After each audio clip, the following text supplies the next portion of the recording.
Growing up, my two favorite things were Minecraft and Pokemon, and in today's video I'll be playing the mod that brings both of them together, Pixelmon. But you didn't think this was some regular old 100 days, did you?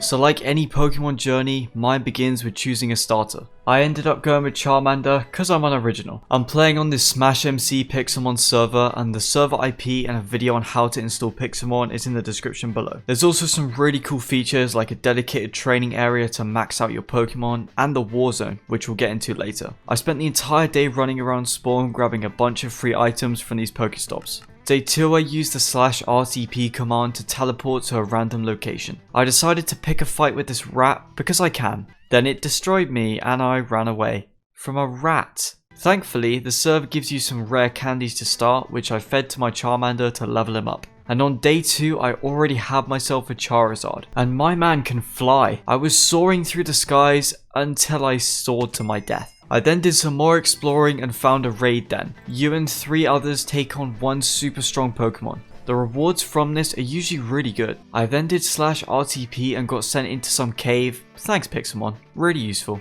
After doing some mining, I caught myself a Drillbur. Day 3 I was exploring once again and battling raid dens. I found a Poke Center and healed up my team before stealing a PC. I then got into a fight with one of the locals and crushed him. I found this random boat and stole the fridge. After finally finding a village, I decided I would set up my house nearby. Doesn't mean I won't steal their stuff though. Day 4 I chose this plains area to build my house. I spent the whole day chopping wood, clearing land and building. Day 5 I was still building. Because Pixelmon is an older mod, a lot of the new blocks like strip logs aren't available, so I had to settle for regular spruce. I also did a wonder trade where you offer up a Pokemon and it gets randomly traded with someone else. I got a level 46 Sandaconda, so a decent result. I continued to work on my house on day 6 where I sadly ran out of spruce, but instead of gathering wood like a peasant, I bought some from one of the server's many shops. This might look like a lot of money, but it's really not. I am basically broke. I ended off day 6 by catching a Mudsdale. Day 7 I needed more materials for my house, so I absolutely gutted this Poke Center. Why waste money on a roof when I could just steal from the innocent? Day 8 was deforestation and building my house. Unfortunately I ran out of materials, but the Poke Center once again came to my aid. Day 9 I was putting the finishing touches on my house and started work on the interior. Day 10 my house was done. I made sure to proudly display my fridge. I then used /warp training to head over to the server's leveling facility. I was then made well aware of how painfully weak my Pokemon were. I then tossed away Drillbur in a wonder trade and received a level 60 Slowbro. Whoever received that Drillbur, I hope you treat him with better care than I did. But even with Slowbro's help, the training wasn't going well. I realized my best shot at leveling up was to grind the raid dens found all over the server. What's cool about the dens is that if you win, you have a chance to catch the boss Pokemon. But it's only a chance. I also did this while flying on Charizard and began to question the meaning of life. Day 11 I crushed a raid in the desert and then found the world border. I found this shrine, but I have no idea how to use it. Day 12 I was doing some training and my Slowbro, she's a beast. I know I just said she, that's because she's a female Slowbro. Anyway, my recording software decided to be really useful and not record days 13 and 14. Day 15 you'll see I have 2 new Pokemon. Arbok, which I don't care about, but a level 66 Granbull, which I do. I spent the day training my Pokemon, because remember the war zone which I mentioned earlier? You need a full team of level 100s to even enter, but you can catch some insanely rare Pokemon there. Anyway, day 16 I was fighting more raids. I really wanted to catch this Weavile, but Pixelmon had other plans. Also, by selling the drops from the raids, you can make some decent cash. Day 17 I fought raid after raid after raid. Also, Slowbro hit level 80, making her easily my strongest Pokemon. I flew around on Charizard at night and found another village. Day 18 I was bullying the locals with my much stronger Pokemon. After crushing more than a few dreams, I set out to do what else apart from grinding dens. Also, look at Crabominable, one of the ugliest Pokemon ever created. I also failed a raid against this Mudsdale, which really sucked. Day 19 I did /RTP, and where else would it put me apart from in a cave? But I made the best of my situation and even found my first diamonds. After the usual raid grinding, I found someone's base. I tried to use their enchanting table, but this area is claimed, meaning only they can interact with it. I also found some other trespasser and battled him to see who was the better criminal. It was me. Day 20 I battled a Miltank, and I can't think of a worse way to start a day than by seeing some Pokemon udders. As you can see by the server chat, a legendary boss spawned somewhere, and look where it spawned. The level limit in Pokemon is 100, but this thing was at 122. After defeating it, I was rewarded with just $500 and an apple. What? I then fought this stupid green bowling ball for some more XP. Day 21, more raiding and more training. At night, I went around collecting the free stuff at spawn. Day 22, I found this pink Rhyhorn. I was pretty confused because Rhyhorn is normally grey and its shiny form is a gold-orange colour. But it looked cool, so I caught it. Apart from that, it was a fairly standard day. Until this happened. Okay, man's just going to give me an Arceus. He's level 94. This is why being a YouTuber is overpowered. My man has just sent me the literal god of Pokemon. I visited his village and this guy gave me even more free stuff. He also flexed his shiny Mega Rayquaza, and if I had one of those, I'd definitely be doing the same. He also sent me a couple of level 100 Pokemon to help me on my quest to enter the Warzone. Day 23, I was grinding some high level raids with other players. I also flew around on my new Arceus feeling extremely powerful. Day 24, I was still on the grind. But at night, I made a huge mistake. While spamming right click to enter this raid den, I accidentally opened my inventory and dropped 2 Park Balls. They're the best Pokeballs in the server alongside Master Balls with a 100% catch rate. One of the other people in the raid told me who had picked them up, and I'll blur this guy's name because I don't want him getting harassed. We'll call him Tim. We crushed the raid, no questions asked, but all I could think about were those Park Balls. Day 25, I messaged Tim asking for them back, but he ignored me. I was mad, but I had to continue the grind. The reason why I wanted to get into the Warzone so badly is because legendaries constantly spawn in there, making it by far the best area on the server. Day 26, I was selling all my unused treasures, and I was starting to earn some decent cash. Day 27, the grinding was paying off. I only had 2 more Pokemon to get to level 100 before I could finally get into the Warzone. Day 28, I found this weird shrine, and I'm too much of a Pixelmon noob to know what this is. Someone in the comments let me know. I think I was still annoyed about losing the Park Balls because I slapped this random guy and then left. Day 29, I fought an ice cream cone. If I lost, I would have deleted this video and my YouTube channel. I also found Bugs Bunny's long lost cousin, and he should have stayed lost. Day 30, some guy in chat said he found a weird temple thing. After teleporting to him, it definitely was a weird temple thing. Once again, I have no clue how it works. I then bullied a crocodile with the god of Pokemon. Day 31 to 34 were just raid grinding, so we'll skip them. The only interesting thing that happened was that Gramble hit level 100. Day 35, I was flying around searching for raids when I found someone's base. This guy was clearly a server regular because his storage area was bigger than my entire house. He also had this underground area that had somehow turned into a swimming pool. I ran into the guy that gave me the Arceus while scamming the shopkeepers, and he gave me an Elytra. Unfortunately, I can't use it because I have no way of repairing it once it gets low on durability, but I appreciate it nonetheless. Day 36, I crushed another raid den and then tried to catch a Staravia. I have no idea why I wanted it so badly, but I was struggling. Day 37, I was starting to rake in money. If the shopkeepers are willing to buy discs and balls of string for thousands of dollars, who am I to complain? I was running low on Pokeballs, but thankfully the free Pokestops at spawn provide a never-ending supply. Day 38, I did not do a lot. I nearly drowned though. Day 39, I found someone else's base. It's a decent house, but there's more window than house here. I was once again flying around looking for raids because I'm on the grind. If I need to defeat some random cloud dragon to make money, that's what I'm gonna do. Also, I knew this shopkeeper was mental when he bought a bone off me for $1,000. I then sold him 12 copies of the Emoji Movie and ran away before he called the police. Day 40, I decided to list my pink Rhyhorn on the server market for $10,000. I doubt anyone's gonna buy him, but it's worth a shot. But more importantly, I finally had a full team at level 100, which meant it was time to enter the Warzone.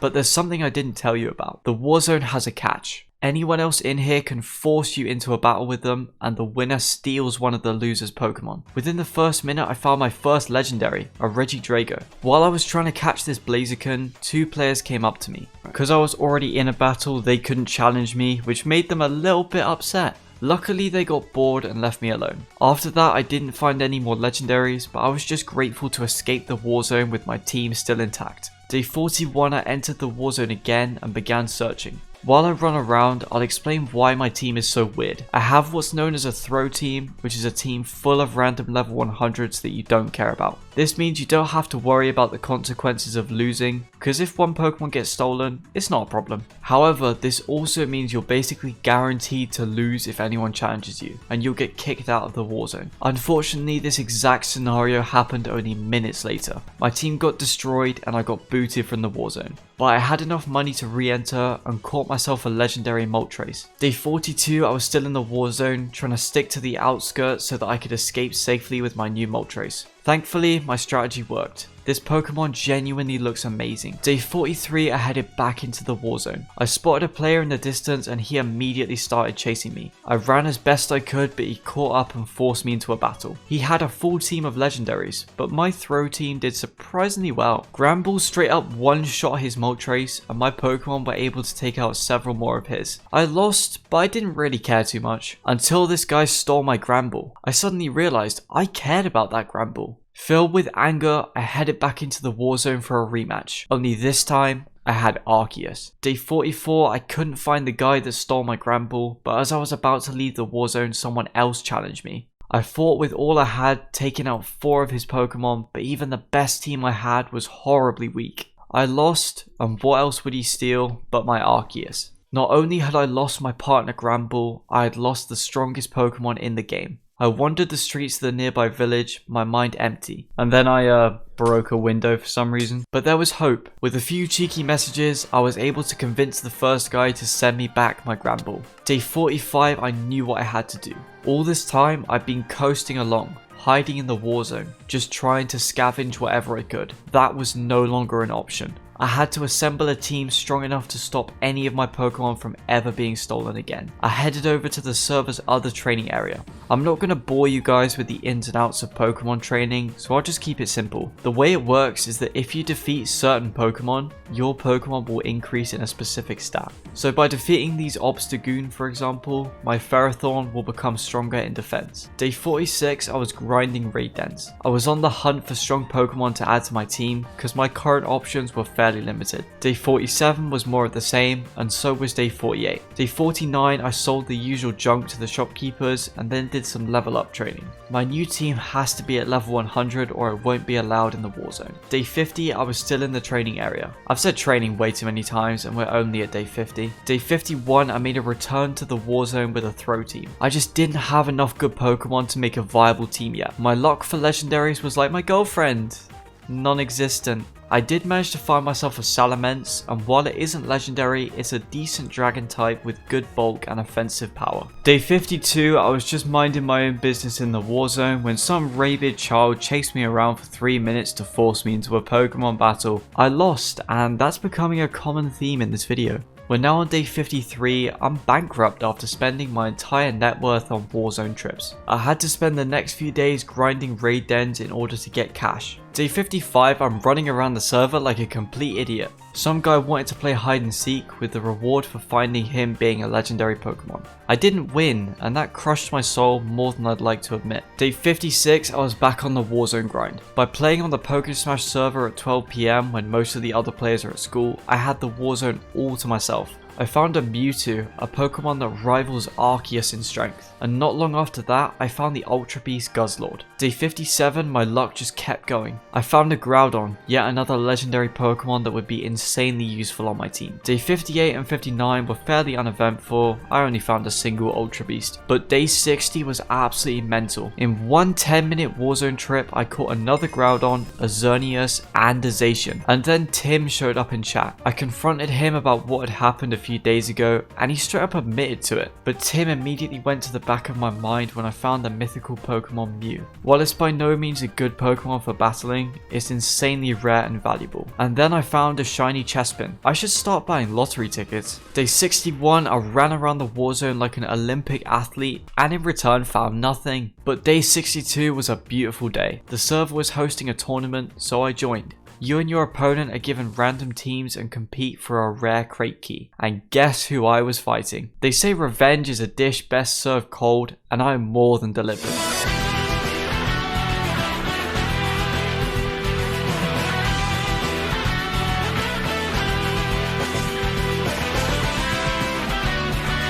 It was an all-out victory. I redeemed my rare crate and got to pick any non-legendary shiny of my choice. It took me most of day 63 to decide, but I ended up choosing shiny Dragonite. The green and purple color scheme looks so good. Days 64 to 70 were spent in the war zone and I really didn't find much. I caught the legendary Palkia and a shiny Fungus, but apart from that, there honestly wasn't anything worth mentioning. Day 71, I had assembled the best team I possibly could. The only thing stopping me from using it was that none of the Pokemon were stat trained. Unfortunately, my Warzone spending had once again caught up with me and I had to go grind raid dens in order to raise money. And yes, bullying these Pokemon with overpowered legendaries is completely morally okay. Day 72, I did slash RTP and got chucked into a cave. It was a blessing in disguise because I found diamonds not even 2 minutes later. While there's literally no point to having armor in Pixelmon, you know I had to rock full diamond. Day 73, I was searching for raid dens when I found someone's base. I'm not sure, but I think they like cake. Seriously, why do you have so much? I spent most of day 74 standing still in the mall. Then while I was out exploring, I somehow launched myself into the air and died. What a great day. Day 75, I was fighting some preschooler's art project. Why does this thing have so many triangles? Then I decided to fight Rudolph. Let's have a quick look at the battle. Oh, he's already dead. It's probably best to fly away before Santa pulls up. I had just finished scamming the shopkeepers when I saw some guy flexing his mythical shiny Hooper. I'm not sure what inspired him to give it this name, but my guess is a highly illegal substance. Day 76 was another great day of obliterating lower level Pokemon for money. I finished off the night by doing some training to level up. Day 77, I spent grinding the final few levels for my Pokemon. Day 78, the team was complete. It's by no means a perfect team, but it's 6 strong Pokemon that I can rely on. There was a fair few people in the war zone, but no one was fighting, which is a nice change. I couldn't find the Pokemon I wanted, so I complained in chat. Then Santa himself sent me one. I guess he is real. Day 79, I found a Guzzlord 30 feet off the ground. This Pokeball throw would make LeBron proud. Day 80, I was once again in the war zone. I wanted to fight, but I didn't want to start the fight. The casual guys in here just trying to catch some cool Pokemon aren't the ones I'm after. I want to fight the people that go after the casual guys. But I went home empty-handed. Day 81, I started off by catching a new legendary, a Melmetal. I really hate how it looks, so I'll probably just sell it.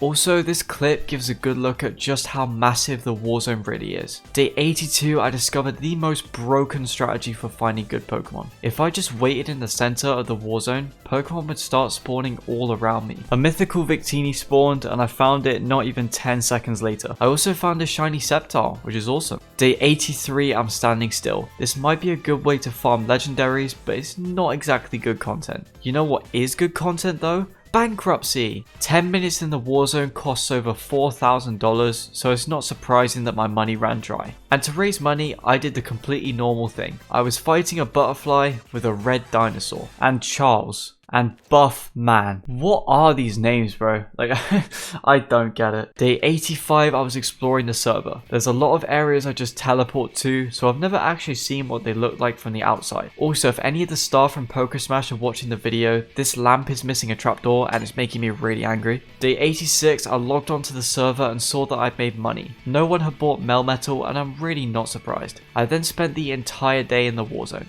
Day 87, I found a Zapdos, but I just couldn't catch it. It was just too high up, and then it despawned.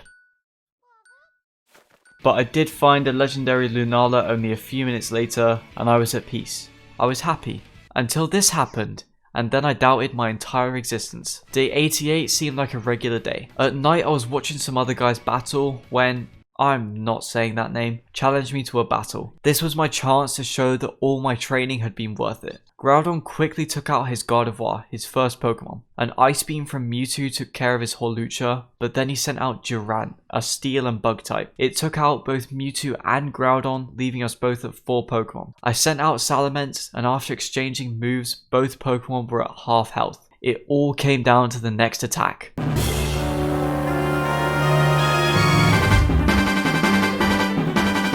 and Salamence, the absolute unit, was the winner. I cruised through the rest of his team and won my first Warzone battle, and my team could finally taste victory.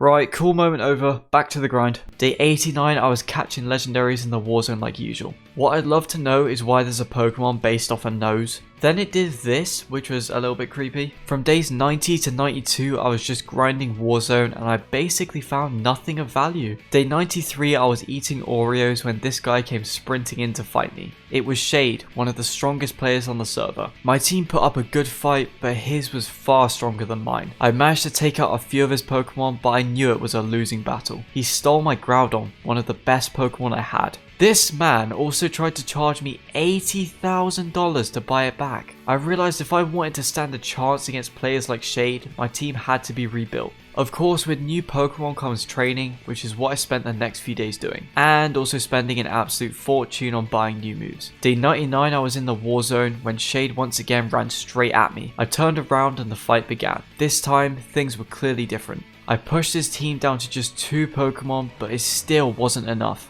I lost and my Mewtwo was gone forever. But now we're finally at day 100, so let's see just how much progress we've made since day 1. In total, I have 12 legendary Pokemon and 5 shiny Pokemon. For 100 days, I'd say that's pretty solid. 3,000 likes on this video and I'll make 200 days and try my very best to beat Shade. Right, that's all from me. Have a blessed day. Goodbye.